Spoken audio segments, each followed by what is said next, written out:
getting back to karma, everyone knows about the normal aspect of karma, doing good, doing bad, getting bad.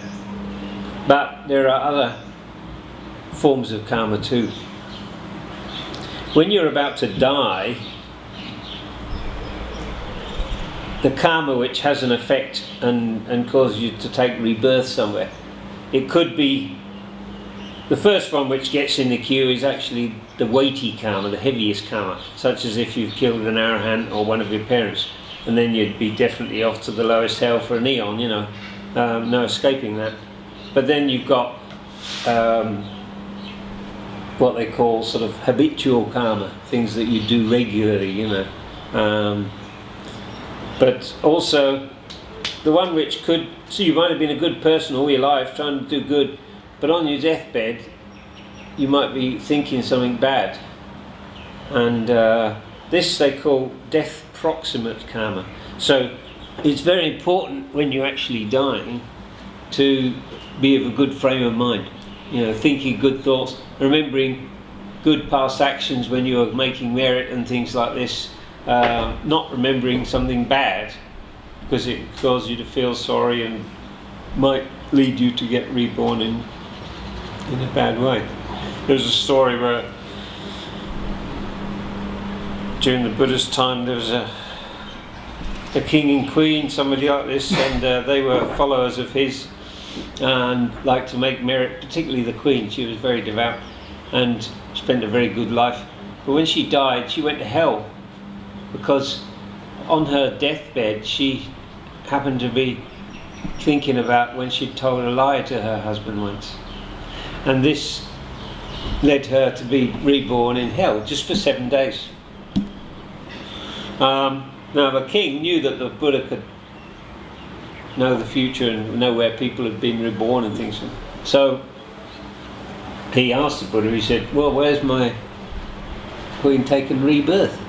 And the Buddha didn't want to discourage him, so he didn't answer. He never tell a lie, so he just didn't answer. Started talking about the Dharma and gave him a nice Dharma talk, and the guy, very pleased with that, started on his way home and I never did get an answer for that question, He put him off like this for 7 days, And then on the 7th day, he said, because she left hell and went to the heavens.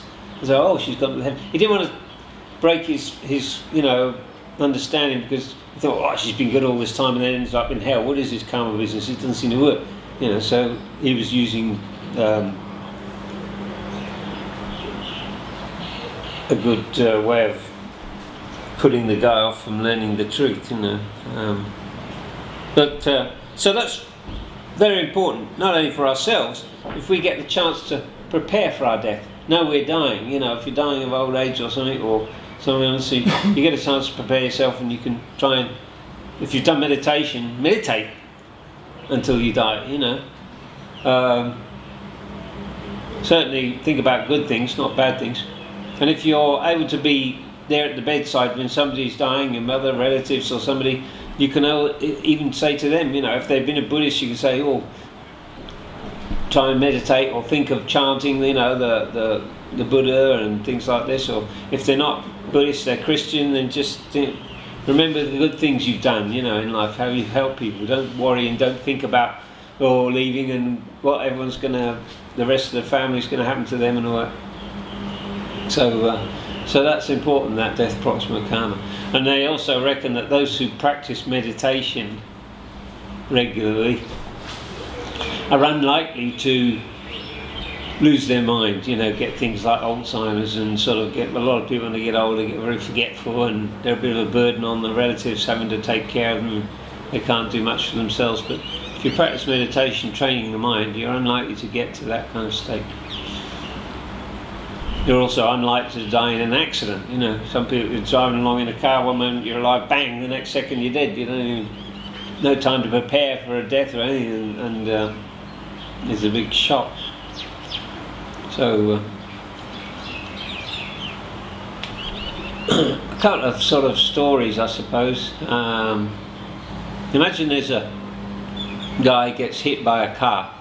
The car's driven by a drunken driver, and he goes to hospital and recovers from his injuries, but he's been paralysed.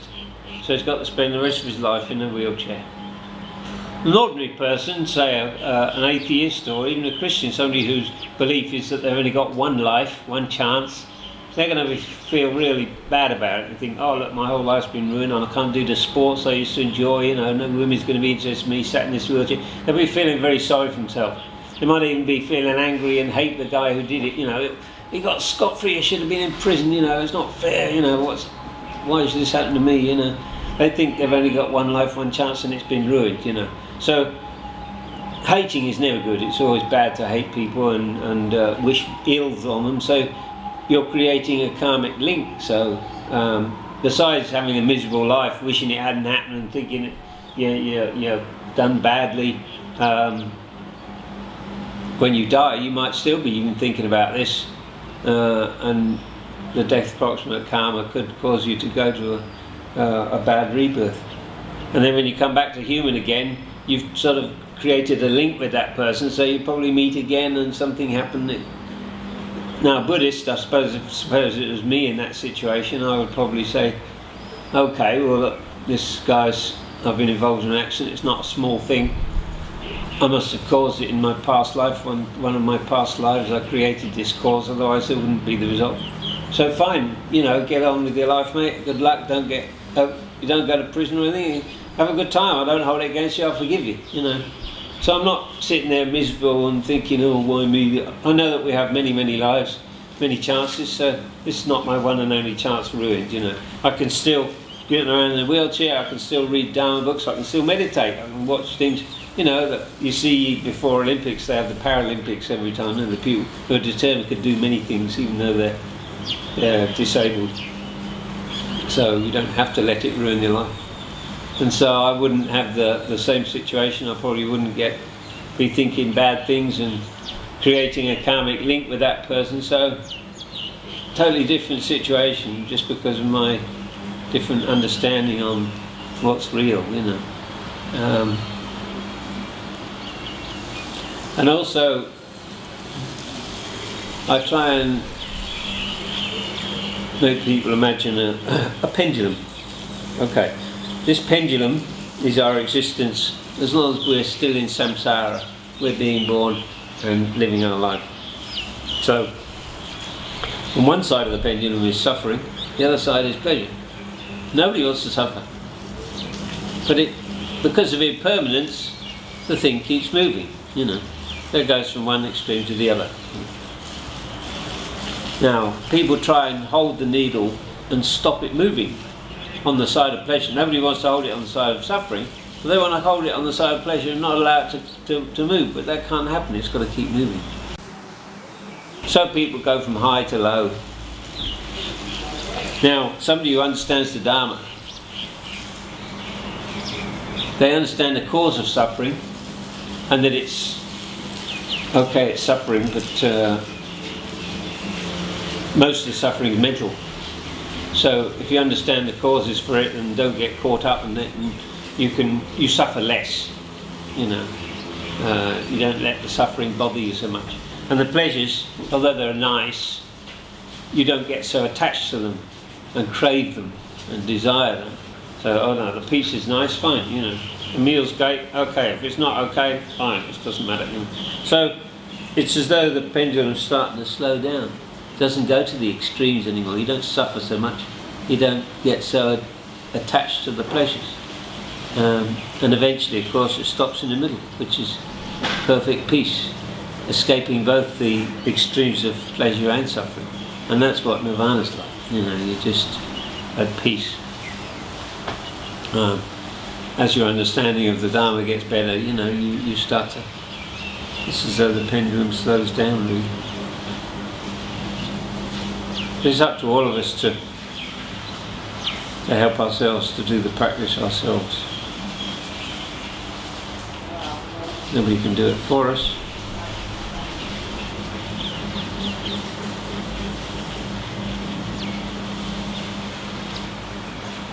Any questions at the moment on the past? Which you want to put a question? It left me. I had one. I didn't want to do that.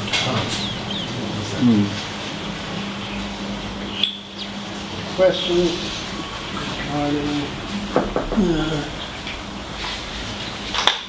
Would you say that Most of the main- suffering is important in life? Eh?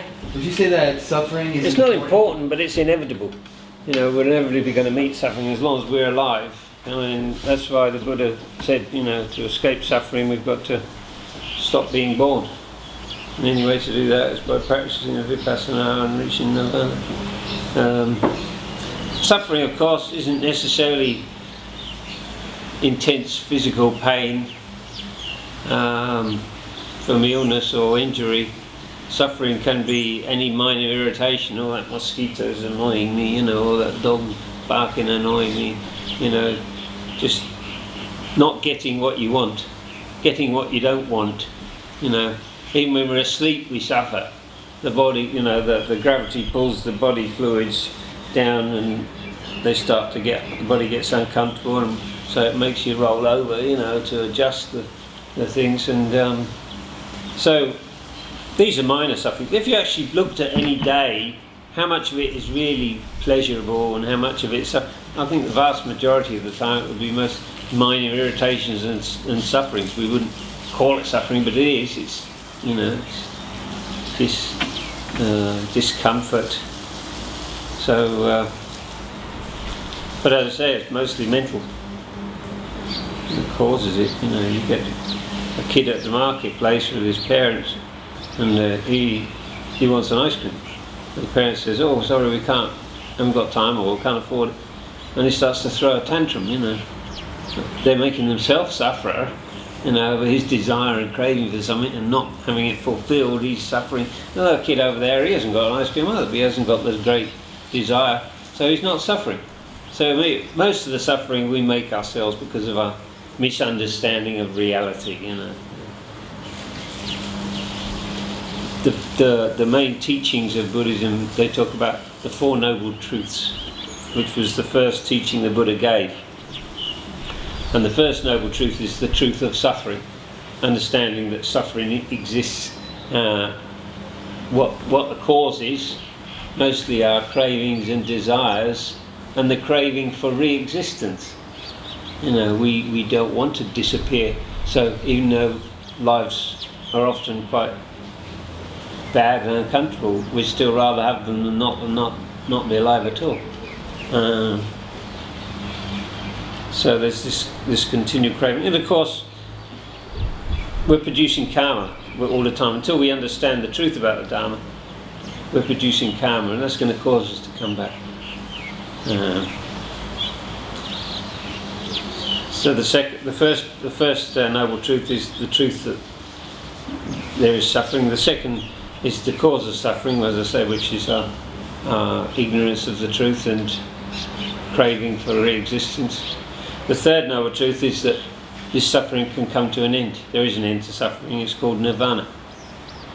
And the fourth noble truth is the way to reach nirvana, and it's called the Eightfold Path, which has right view, right understanding, right speech, right action, right mindfulness, right concentration, right employment. You know, take work in a job which isn't going to cause suffering. You know, so you shouldn't work in selling weapons, creating weapons. You know, selling poisons, selling and dealing in human beings. You know, a butcher killing animals. You know,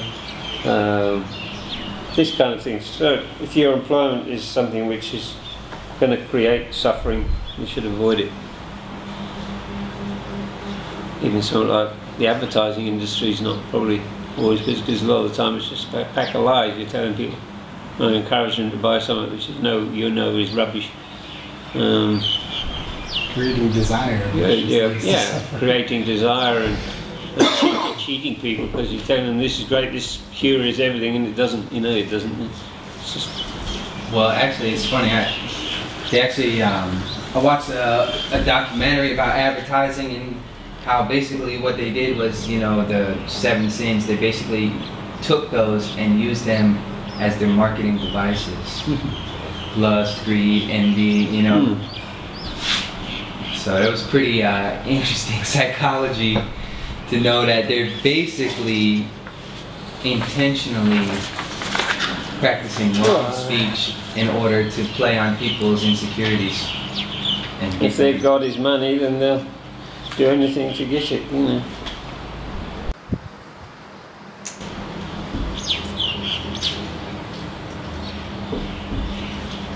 So I think I said at the beginning that this birth we've got is very precious, that we're born human, we're born healthy, we're born able to choose and make our own choice about religions, come and meet the teachings. We're born when the teachings are still available, they haven't died out yet. We're born when there's more than one Buddha in the eon, so we've still got yet another chance sometime in the distant future. But why wait millions of years until the next Buddha comes, you know? You've got the chance to practice and escape within a very few lifetimes. So we've got so many really good opportunities. If we waste them, it's our own fault. My question was that we have such attachments to our families, and our parents were supposed to be, you know, respectful to them as arahants, or as we would to an arahant. Yeah. In future lives or in other lives, do you have any connection with, or is it said in the Buddhist teaching that there are any connections with these same beings, Certainly, yes. these same But souls? the people we often create the most karma with are those relatives we're close to. You know, the first 20 years of our life we're at home with our parents and brothers and sisters. So we do create bad and good karma together. Yes. And so you quite often get that same group of beings born close together for many lifetimes. Yeah. Different relationship, but the same. So your father in his life might be your son in your next life. You know, your mother might be your daughter or something like this. It's a different relationship, but the same group of beings are often close together. And the Buddha said it's very hard to meet somebody who hasn't in the past been a close relative of yours. The Tibetans go as far as saying almost any being has once been your mother, you know, because the past is infinite, So you know, many it could have been, you know. Wow. So if you treat all beings, you know, if you try and act like an arahant, if you want to eventually get an arahant, act like an arahant. The only person who really loves truly in the world is an arahant, because he loves all beings equally, no favoritism. Right. And he doesn't expect anything back. He just loves and feels pity, you know, you feel pity for those beings which you know don't know the truth and are doing wrong or struggling along, and they've got a long way to go before they get the chance that we've got. You know, the dogs, and I mean the dog living in the temple is probably getting close to getting back to being a human. You know, it's got a chance of hearing this teaching. It might be dying and it listens to the monks chanting, and that can cause it to get a good rebirth, you know. But most animals are living in the wild, and they've got very little opportunity to escape like that. If you're an animal, it's probably better off being born like a herbivore, huh? Well, yeah, I mean that tiger I said that created karma by killing deers and pigs and things, you know, it might be a tiger for 500 lives, and then it might be reborn as a deer or a pig for 500 lives, being eaten by tigers. But while it's a pig or a deer, it's not annoying other creatures, it's not Right. Plants and so it's still paying off bad karma, but it's not creating so much bad karma itself. Right. Yeah. Wow. Very complex. Karma is very complex. But it's very just, and you know you can't cheat it. It's Really, the perfectly house dog. just. The house dog is like your best. Well, a lot of them are quite pampered in the West, but to be quite honest, most dogs in the world don't get that kind of attention. You know, throughout the world, most dogs are just like entirely, you know, they have to fend for themselves and left outside, and if they get fed, they're lucky, you know.